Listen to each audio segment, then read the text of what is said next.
नमस्कार दोस्तों।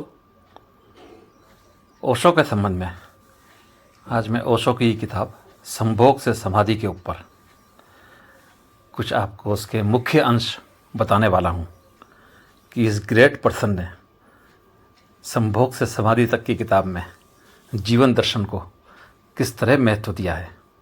ओशो संभोग को केवल एक शारीरिक क्रिया या पापपूर्ण गतिविधि के रूप में नहीं देखते थे, बल्कि इसे जीवन की एक मूलभूत और शक्तिशाली ऊर्जा मानते थे।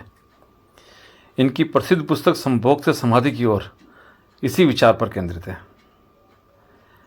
कामुकता जीवन की सृजनात्मक ऊर्जा। ओशो का मानना था कि यौन ऊर्जा ही मूल जीवन ऊर्जा है। यह वही ऊर्जा है जिससे जीवन का निर्माण होता है। पेड़ पौधे बढ़ते हैं और मनुष्य जन्म लेते हैं। वे ऐसे परमात्मा की सृजन ऊर्जा का ही एक प्रकटीकरण मानते थे। उनका तर्क था कि इस ऊर्जा को केवल प्रजनन तक सीमित रखना, इसकी व्यापकता को कम करना है।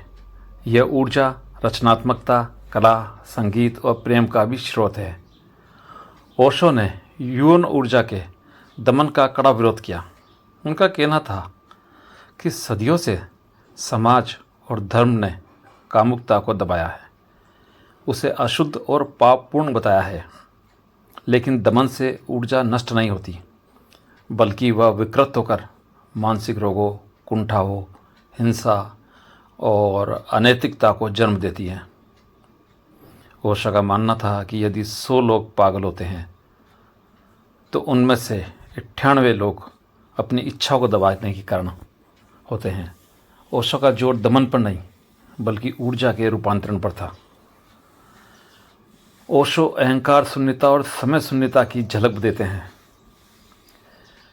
ओशो संभोग में अहंकार शून्यता और समय शून्यता की झलक देते हैं।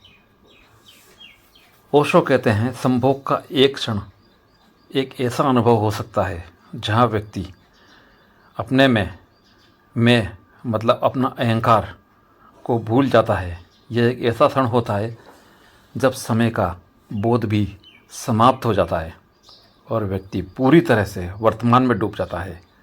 इस अहंकार शून्यता और समय शून्यता को ओशो ध्यान और समाधि की दिशा में पहला कदम मानते थे। वे कहते थे कि यह एक लघु मृत्यु है जहाँ व्यक्ति खुद को खोकर अस्तित्व के साथ एकाकार हो जाता है। ओशो अपनी पुस्तक संभोग को समाधि तक ले जाने के लिए उसमें जागरूकता और प्रेक्षण पर जोर देते थे, अवेयरनेस और ऑब्जर्वेशन पर। उनका कहना था कि संभोग के दौरान केवल शारीरिक क्रिया पर केंद्रित न रहें, बल्कि पूरी जागरूकता के साथ शरीर की हर संवेदना, ऊर्जा के प्रवाह और मन की स्थिति को देखें।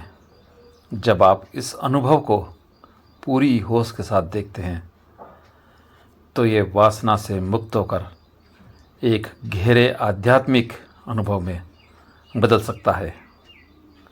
ओशो बताते हैं कि आमतौर पर यौन ऊर्जा नीचे की ओर बहती है, लेकिन जागरूकता और ध्यान के अभ्यास से यही ऊर्जा ऊपर की ओर उठ सकती है। जब यह ऊर्जा मूलाधार चक्र से उठकर सहस्त्रधार चक्र की ओर बढ़ती है तो व्यक्ति की चेतना का विस्तार होता है। यह ब्रह्मचर्य का सच्चा अर्थ है, दमन से नहीं बल्कि ऊर्जा के स्वाभाविक रूपांतरण से। जब यौन ऊर्जा रूपांतरित होकर ऊपर उठती है तो वह केवल शारीरिक सुख तक सीमित नहीं रहती, बल्कि प्रेम, करुणा और परमानंद में बदल जाती है। यह प्रेम किसी एक व्यक्ति तक सीमित नहीं रहता, बल्कि पूरे अस्तित्व तक फैलता है। ओशो कहते हैं काम की ऊर्जा ही अंततः प्रेम में परिवर्तित होती है। ओशो का मानना था कि कामुकता के प्रति हमारा डर और घृणा ही हमें इस ऊर्जा को समझने से रोकती है। वे कहते थे कि हमें अपनी प्राकृतिक आवेगों को बिना किसी अपराध बोध या शर्म के स्वीकार करना चाहिए। जब हम भय का त्याग करते हैं और कामुकता को जीवन के एक सहज तथ्य के रूप में स्वीकार करते हैं, तभी हम इसे रूपांतरित कर सकते हैं।